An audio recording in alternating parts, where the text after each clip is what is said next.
Hello everybody, welcome to SonicLAB Special. It's about that time of year. We've got Tom from Ableton, and of course last time we saw you, I think Tom, you were showing us a public beta of 12 point something perhaps, and we're 12.3 now, right? That's correct. So 12.3 has a bunch of new features. It's in public beta at the moment. Yep. Will be coming along for general release at some point in the future, but you're going to show us some of those new features, right? That's right. So basically what we're going to do is I've got the sort of start of a track here, which I'll play in a moment, and we'll use some of the new features to add in some parts and sort of build up a bit of a track around that. So I'll just play what we've got to start with.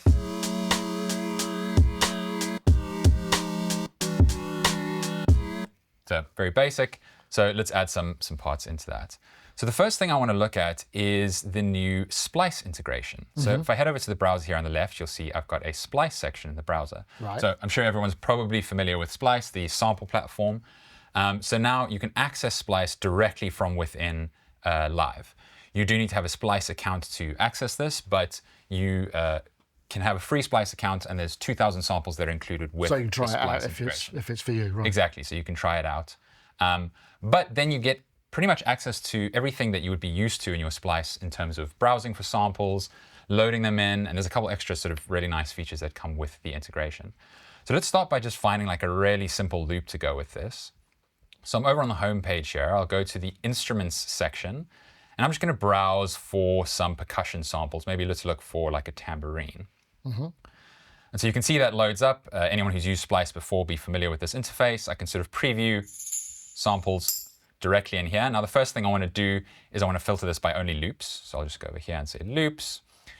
And of course we can preview this in time with our track. So if I play my track,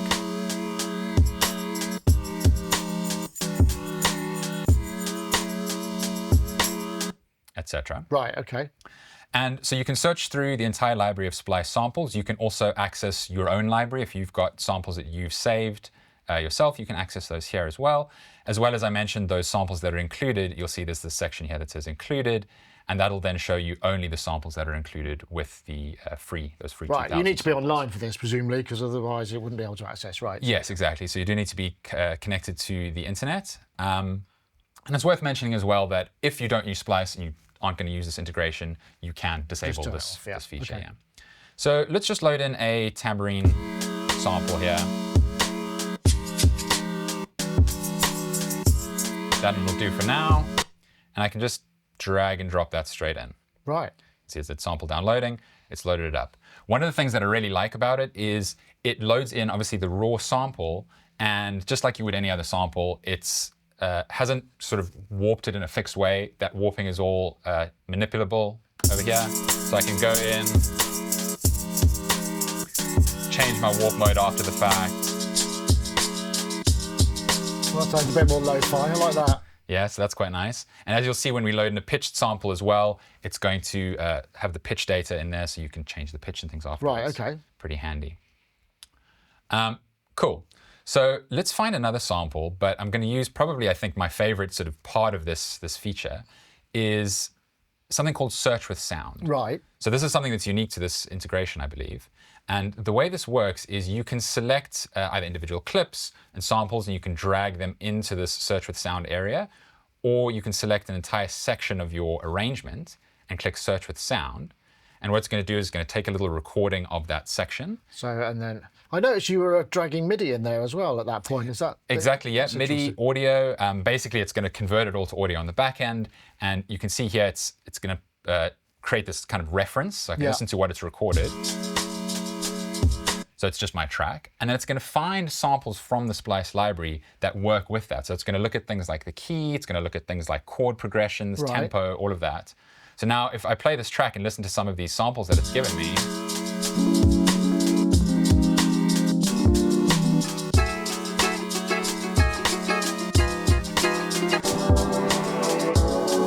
oh, that's wide.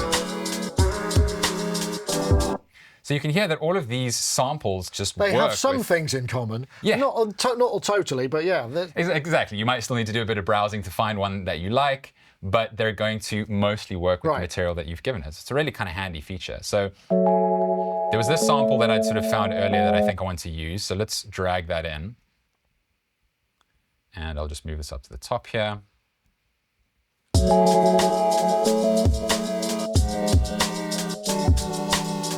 And now, as I mentioned earlier, is that it's going to pitch the sample accordingly as well. You can see here in the sample, it's pitched up by 1 semitone to sort of match it with your key. But you can go in and change this if I want to pitch this up like an octave. Change my warp modes. That's nice. Got its own space, yeah. Exactly, that sounds kind of cool. So that's the kind of basics of the Splice integration. Let's move on to the next new feature, which is a pretty exciting one, and that is stem separation. It's all the rage, I've heard. Exactly. So this is not something that's new. It's not something that Ableton's created. Stem separation has been around for a little while, but now it's directly integrated into Ableton, which is really, really cool for workflow because you can just click on a sample, split it into multiple different parts. So let's actually do this with, I'm going to find a sample from my own library that I found earlier that I know I want to sort of work with. I'll just filter this by song starter, because I know there was a sample I wanted to work with. So now, one thing to mention about the Splice integration is obviously earlier when I used the search with sound, it automatically had matched to my key. If I'm just doing a regular search, I do need to tell Splice to transpose the samples when I'm previewing them. Okay. So you've got this little section over here. I can turn on transpose, let it know what my key is. I think I'm kind of an F sharp. And now,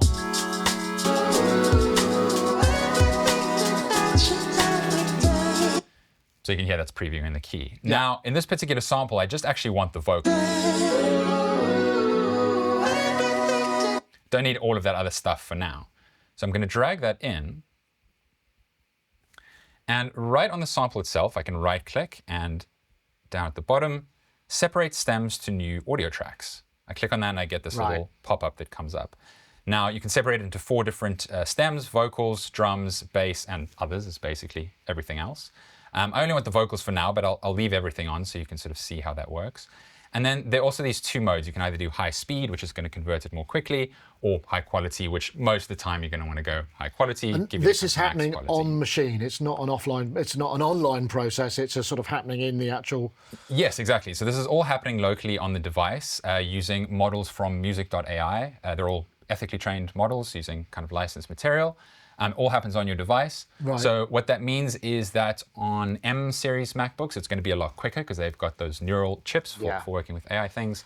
Whereas on my poor old clunky Intel Ableton, Mac, come on, sort him out, honestly. and on PCs as well, it's going to be a little bit slower. But so we'll hit separate now, and that's going to just do its thing. So this is running on Intel. This is how long is it? 8 bars, 4 bars? I don't know what the it's about an 8-bar, 4-bar. I think it's about a 4-bar loop. Okay. And we're splitting into sort of different sections. Obviously, depending on the length of the sample, it's going to take kind of more exactly. or less. If you want to split an entire song. I mean, a lot of this stuff has been kind of really sort of highlighted for people, I mean, sort of classic old school crate diggers, isn't it? Where it's like, oh yeah, there's the beat there, there's the bass line, you can explode it and just quickly kind of break things apart. Yeah, exactly. I'd be interested, I mean, Artifacts, obviously that was not an intensely complex piece. The vocal was the sort of strongest element from what I'd heard, right? Yeah, exactly. Well, you'll see now when we'll compare the kind of original sample to the split version.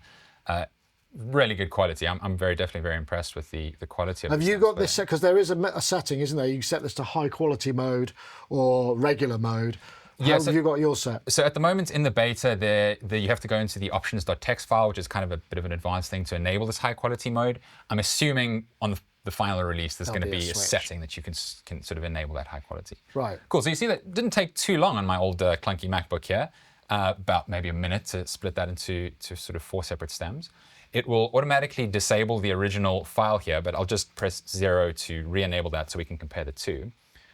So here's the original one.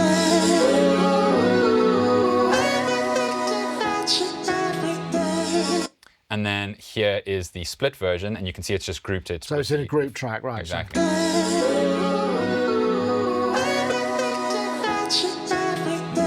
Often the case when you recombine the splits, it works very well. It's the sort of when you listen individually is when you get to hear. So now it's here. Artifacts.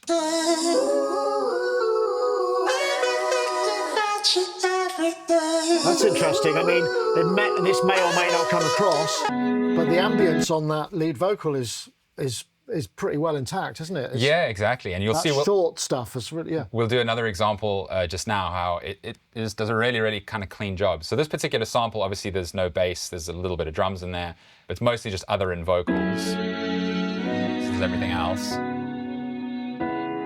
You can hear there's a little bit more artifacts on that one there, but this vocal sounds pretty good. So that's all we really want for now. So I'll just delete everything else and just grab this vocal for our track. And let's just kind of drop that up here.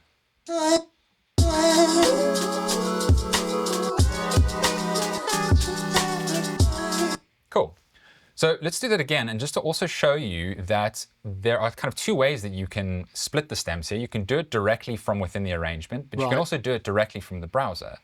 So if I head over to the user library, I've got a couple samples here that I also want to grab this bass line. So. Nice bit of P-bass action. Exactly. We can right-click on that directly in the browser and say separate stems to new audio track. And here I'll just disable, I just want the bass there, and I'll say separate. And this puts it on tracks in the arrangement page, right? Yeah, it's going to drop it straight into my arrangement. So I notice you're working in arrangement. I mean, does this also work in session view as well? Yeah, exactly. It'll work exactly the same way in session view. Just split them into tracks in the session view. Right, gotcha. I understand. This is. I can hear the fan beginning to go on your Intel. Yeah, it definitely. I long for the days when I finally upgrade to an M chip, and I think your life will change significantly. There'll be a lot less. You won't have so much time to make coffees, though. That's probably the only thing. Although that being said, this is now a 5 or 6 year old MacBook, and it's able did it pretty quickly. Yeah. So sounds pretty good. That's pretty good, isn't it? Because normally you often hear that sort of warble like there's a glass vibrating on a surface. Yeah, exactly. Not hearing that there. So it's done a really good job of splitting out that bass. But what I really love about this kind of feature is I think where it gets really interesting is when you start to sort of use this to take it a bit further. So for example, we've got this bass line, which will probably work with our tracks. But maybe I want to use this as a synthesizer or something. So I can go in here, and now this is not a new feature, but I can right-click on this again and say convert melody to new MIDI track. And then revoice it. Exactly. Right, okay. Take this bass line. Now, it's never sort of completely perfect with this audio to MIDI. We might need to just go in and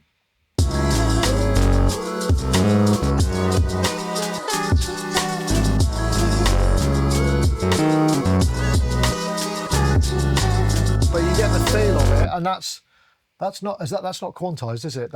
No, so that's just taking. So it's still got the feel, so it's extracting the vibe. Exactly. And then you would edit as one normally does with. Yeah, so I've started with that kind of full track, split out the bass, convert it to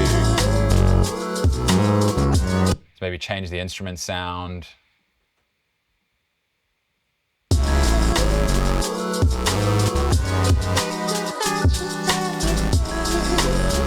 Yeah. So that sounds okay. cool. That's interesting. Yeah, I've not seen that done before, but I know it's been there a long time. But it makes a lot of sense, right? Yeah, so it's a cool way to kind of find ideas and manipulate samples and use them in different kind of exciting ways.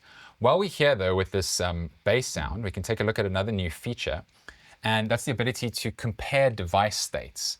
So you'll see I've got, and this will work with any device in Live. If I click on these three little dots here, there are these two options: compare, switch to B, and compare, copy A to B. A/B switching. Yeah. Exactly, A/B switching. And the shortcut for that is the P key. So it's actually really easy when you get used to it. Obviously, just make sure that the musical typing is off, because the P key, you won't be able to use that as a shortcut when musical typing is on. But now if I press P, you can see over here it's renamed this preset to Astral Bass B. Yeah. And let me make some tweaks to this. Just kind of manipulate the sound a bit. And then I can just hit the P key again to switch between the previous state. I can just do that obviously while my track is playing. I've got to have the device selected. I think the brighter version works for me. Yeah, I think I prefer the original version in this particular case, so we'll stick with that. But really handy to be able to quickly compare like EQ settings, compressor settings, basically anything. This is a feature that many people have had for a long time, so it's nice to see it finally turning up in Ableton. Yeah, it's a very handy sort of for all feature devices. there. So while we're on kind of sound design, let's dive into these chords a bit and make them a bit more interesting as well. So I've got, they're sort of very basic but static. So we can look at a not new but updated device in 12.3 is the Auto Pan Tremolo, where we've got these two different tabs, panning tab and tremolo. So in addition to sort of some nice updates to the device itself. So the panning tab, you can see we've got this kind of cool new visualization where we can see the panning. Obviously here it panning as well. A couple different sort of waveforms for the way that the Auto Pan can operate. So that's really nice. But then we also now have this dedicated tremolo mode. Right. So tremolo, I'm sure everyone So that could be at a different frequency, presumably, the different rates, can it, than the panning? Well, they're not. So they don't actually work all together in one device. It's an either-or kind of situation. Okay, gotcha. So you would have a different device to do the panning as well. So Gotcha. either in pan mode or tremolo Gotcha. mode. So here we've got tremolo. But there's some nice kind of additional features that come with the tremolo. So obviously we could sync this to the beat, let's say. Can change the shape of this. Right. Oh, nice. Invert it if we want to get kind of like a sort of pumping style effect. But now there are these two features over here. The first one is what's known as harmonic tremolo mode. So in normal tremolo, the whole sound is just being tremoloed all together. In harmonic tremolo mode, it splits the frequencies, the highs and the lows, and they kind of alternate. And you can hear it's got this really like sort of musical effect to it. So normal. It's sort of almost like a phase. I'll switch between the two. So it's normal. And then harmonic tremolo mode. Interesting. So you still get that sort of tremolo effect, but it sounds a little bit more musical, I think.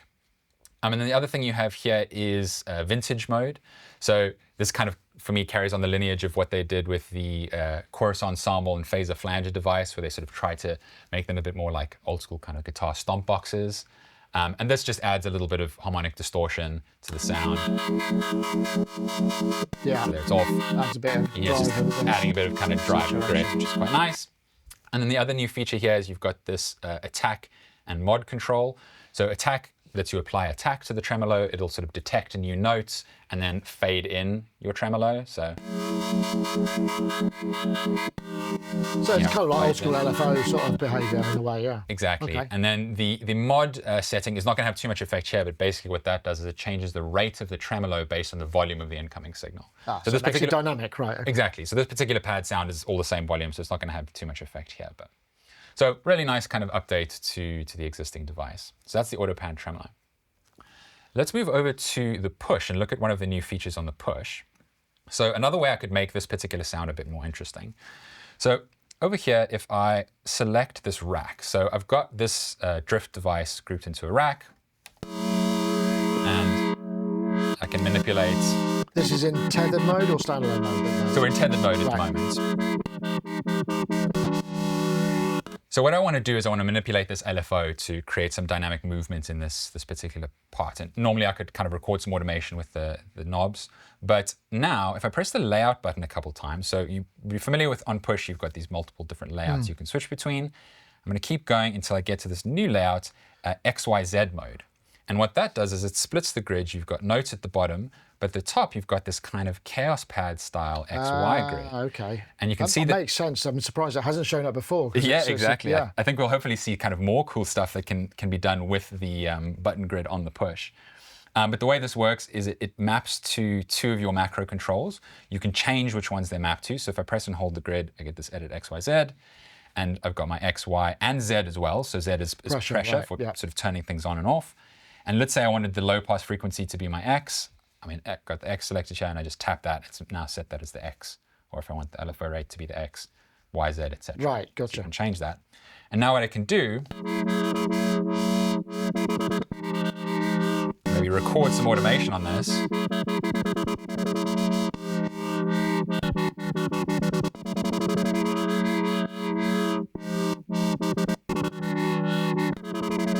get the idea. But it's gestural. It gets a bit more kind of, yeah, I see what it just makes it feel a bit more intuitive, right? Yeah, and it gives you sort of a hands-on way. You can play notes, manipulate effects in a much more kind of hands-on way, which is pretty fun. And this will be obviously, it's on push, standalone, right? Yes, exactly. So that'll be available on the standalone. So going back to live, let's take a look at another sort of new feature. In 12.2, they added a bunch of new bounce features, so bounce a track in place. There's a couple kind of additions to that. So the first thing is I'm going to create a new audio track, and we have this feature called Paste Bounced Audio. So I've got these chords here. Let's say I want to manipulate the audio in interesting ways. What I can do is I can just copy these chords, so Command C, and then over on this audio track, I'll right-click, and I go down to Paste Bounced Audio. Obviously, there's a shortcut for that as well. And what that does is it just takes that clip. Exactly, just bounces that clip right in place. And here I've got that as an audio clip, so I can go in and maybe manipulate this in some interesting ways. And do things that you wouldn't be able to do with the MIDI. You can do it with the audio. Right. Well, that's neat because I mean, presumably previously that would require multiple steps to get to the same place, right? Yeah, it's just a handy little kind of quick addition there. So now let's just do a little bit more sound design to this. What I'm going to do is I'll duplicate those to that track and stick it in a group. And just to make this a bit kind of stereo, really handy trick you can do is I'm just going to offset the loop start point of this. And you should hear that we'll get this really kind of wide stereo effect when I pan these. So got the kind of wide, bitchy stereo bit. But now maybe I want to manipulate this further as an audio file. So another new thing that I can do is I can now bounce groups in place as well. Right, this is quite a big deal, isn't it? Exactly. So right-click on the group and I can say bounce group in place. Or if you right-click on within the track itself, you can bounce the group to a new track with the shortcut is Command B, or just bounce the group in place. So I'll do that. And that you can see has now bounced that down to a single audio file, which I can then go in and obviously manipulate further if I want to. That's a lot of stereo movement right there. Exactly. So we've added kind of this interesting sort of stereo effect. So obviously there's a lot of cool creative sound design but I mean, stuff you can do with that. Bounce, I mean, because you can build quite complex sends and kit setups and then just bounce that into one stereo file quite easily. Yeah, exactly. So it's a sort of a really kind of handy just workflow improvement for quickly getting a whole bunch of stuff down into a single audio file that you can then kind of manipulate. All right, neat. That's kind of it for the major new features in 12.3. There's a couple sort of minor additions. There's some more stuff on push, which we can look at in a second as well. But there's a couple minor things, like we've got some sort of redesigned icons in the browser, which I think look really nice. There's always a few minor tweaks and things here that people will find as we go. The trick is with this kind of thing is not to change everything too much because people get really invested in the workflow and the visual cues and things. So, you know, it's a tough path to walk, I'd imagine. Yeah, exactly. Ableton's always really good with the updates of not changing anything that's going to just suddenly be a big surprise to anyone. It's just kind of little additions to things and things that feel sort of natural and intuitive. I mean, I love how just the stem splitting is you just right-click on an audio file and you split the stems, sort of separate stems to new audio tracks. Yeah. Really straightforward and simple. Yeah, nothing too. So, I mean, but parity, we've got stuff going on in push as well. I've noticed you've got move here. So move gets a bit of update as well in this round. Yes, exactly. So in addition to the new beta for 12.3, there's new features for both move and note. On move, you can now access the drift device. There's also some stuff that you can do with looped slicing on move. And then on the Note iOS app, you can actually buy the full Drift synthesizer as an add-on, just as an in-app purchase. Right. And you get access to all of Drift's parameters within the Note iOS app, which is pretty handy. So, but we'll have a look at the stuff that's working on Push Standalone then. Yeah, exactly. So there were just two additional features that are new for Push that I wanted to show you as well. And this is in standalone mode now, is it? We're in standalone mode at the moment, but this will work in both standalone and tethered mode. So the first one is what's called the rhythm generator. So anyone who's used Live 12 will be familiar with MIDI tools that were added in Live 12. Right. And there's a MIDI tool that lets you generate rhythm. Basically, this lets you have hands-on control of a similar kind of way of generating rhythms directly on the push. So I've got a basic drum pattern here. Let's maybe start with a hi-hat. So I select the note that I want, and I'll press the layout button, and it's going to change the layout over here until I see rhythm generator. Now, the way this works is you've basically got 4 sliders that we can use here. Got my first slider, second slider, So the first slider is going to adjust how many steps I have in my pattern. Right. So let's say 11 steps. Second slider is going to adjust how many notes are going to fill those steps. So 7 of 11 notes I've got there. And then with that particular combination, I get a number of different patterns that I can cycle through. And then I can sort of offset the start point of those. So let's select kick drum, make 14 steps. Oh, interesting. So it's well, is this being recorded anywhere, or is this just generating in real time? Then? No, so it's generating the sort of real time those MIDI notes are. It's just being created as MIDI notes in my pattern. So it's kind of just a fun way of playing around with different patterns and exploring ideas in your MIDI clip.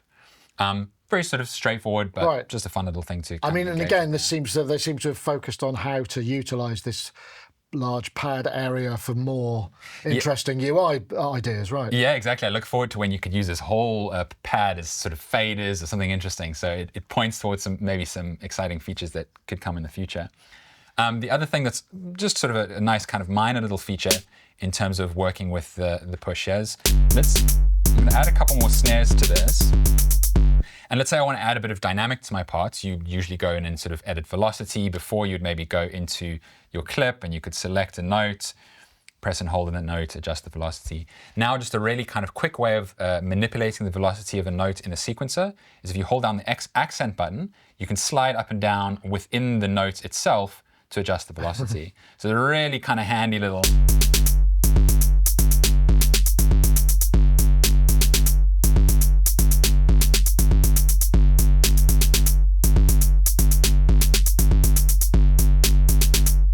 very quick way of just... Right, that is interesting, yeah.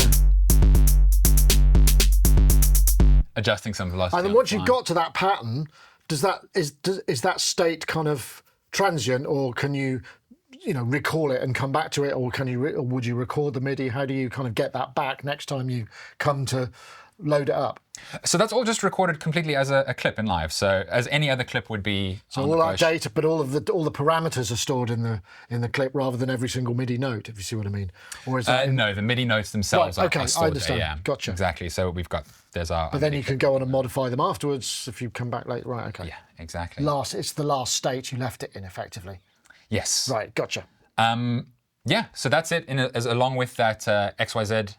Feature that we saw earlier. Something else that's new on Push Standalone in particular is it now has class-compliant audio interface support. So just using the USB input on the back, you can plug in any old audio interface to the Push and use that as an additional audio interface. And the stem separation that we saw on the desktop version. Yes, so that and bounce groups in place you'll be able to do from Push Standalone as well. Cool, and then there was one other feature that I wanted to show you over in Live. So I'm just going to switch this back into control mode for now. So then over back in Live, another slightly new update is updated Expressive Chords device. And basically they've added a feature for you to edit your own chords. So we've got this mode over here, this little green pencil. And so Expressive Chords, if I just load in a sound here, lets you play chords with single notes. Yeah. But now what we can do is we can edit these chords. We can go into learn mode. When you're in learn mode, I can just play some notes. I'll show you now how it works in the Push as well.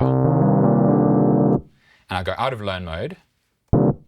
And then there's that chord. There's that chord, right. Now, obviously, I've recorded that as very low notes, but I can also go in and now transpose that chord. Let's go up a whole bunch. And you can do that with any chord. If I like this chord, but it's a bit low, just transpose it.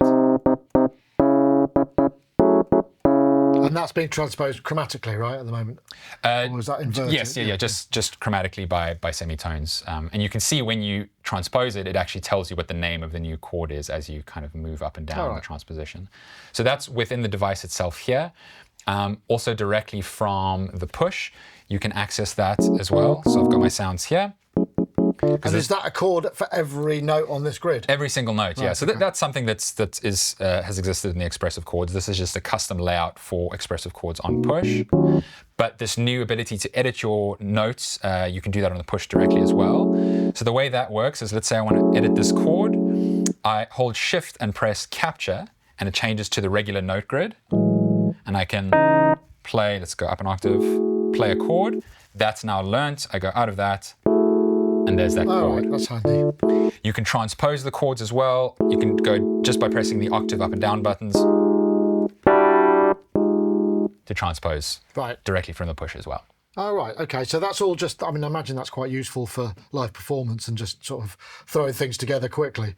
Yeah, for live performance, for in the studio, coming up with chord progressions. It's really, I absolutely love the Expressive Chords device. It's really fun. So my obvious question is when this is all going to be available, which is a ridiculous question to ask during a beta, or beta, I do beg your pardon. I get a lot of flack for not saying beta. I still, to this day, I don't know whether I personally say beta or beta. I always say beta. Well, I'm going to say beta now. But I suppose my point is, you know, this will be coming along when it's ready. When it's cooked, it will be done. I mean, you can't give us any more information than that, I'm guessing. No, so at the moment, there's no sort of official release date. Usually the way these things work with the beta is they will just test it until it feels like everything's stable, there's nothing kind of going funny, and then they'll kind of release it. So when it's ready is the answer to that question. Okay, well, Tom, thank you very much for coming in and showing us this.